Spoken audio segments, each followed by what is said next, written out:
Сәлеметсіздер ме алтындарым? Бүгін сіздермен өте дәмді және де жасалу жолы қарапайым чак-чак дайындайтын боламыз.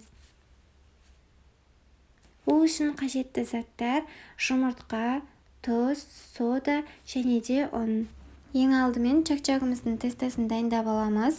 Ол үшін жұмыртқаларымызды шағып араластырамыз және де тұз бен соданы саламыз.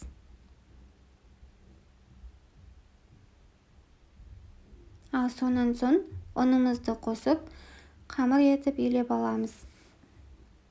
Қамырды қолмен илеген кезде ол қолға жабысуы мүмкін. Ол әрине қалыпты жағдай, өйткені біздің қамырымыздың құрамында жұмыртқа болғаны үшін.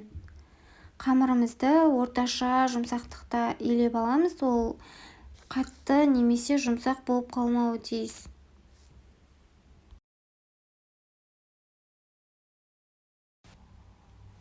Мінекей, біз қамырымызды илеп алдық. Енді оны 10-15 минутқа бетін жауып қоя тұрамыз. Келесі кезекте сиропты дайындаймыз. Ыдысымызға суды құйып алып, оған қант және балды қосамыз. Және де оны орташа отта қозғап тұру арқылы 15-20 минутта қайнатамыз.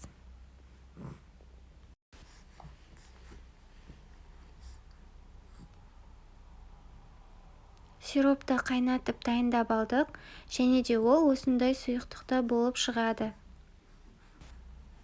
Сонан соң дайын болған қамырымызды жайып аламыз. Және де қамырымызды жаймас бұрын оған ұнымызды көптеу етіп сепкеніміз дұрыс, өйткені қамырымыз бір-біріне жабысып қалуы мүмкін.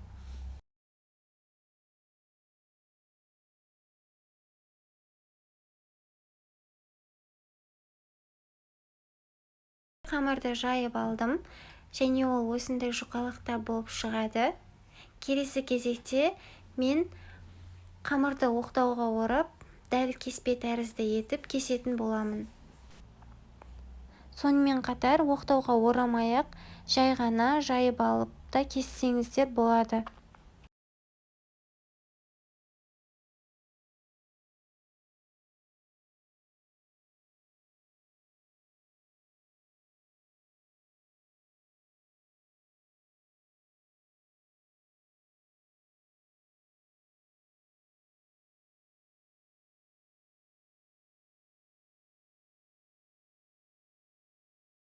Қамырымызды кеспе тәрізді етіп кесіп алдық. Келесі кезекте қызып тұрған майымызға чак-чагымызды салып, алтын түске енгенше жақсылап қозғап тұрып, қуырып алатын боламыз.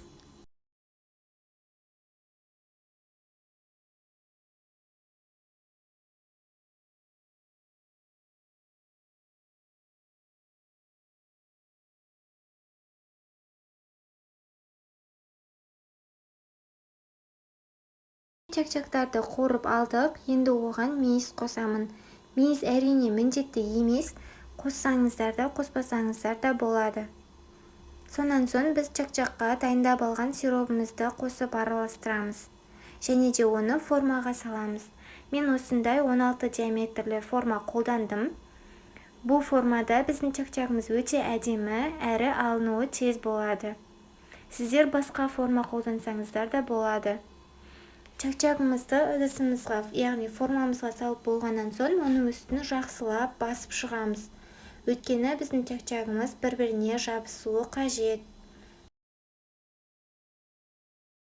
Келесі кезекте чак-чакты 1-2 сағатқа тоңазытқышқа саламыз. Мінекей, чак-чагымыз дайын. Енді оны тәрелкемізге салып, дастарханымызға дәм татуға қойсақ болады. Достар, міндетті түрде жасап көріңіздер. Өте дәмді шығады. Және де каналыма жазылыңыздар, лайк басуды ұмытпаңыздар. Астарыңыз дәмді болсын.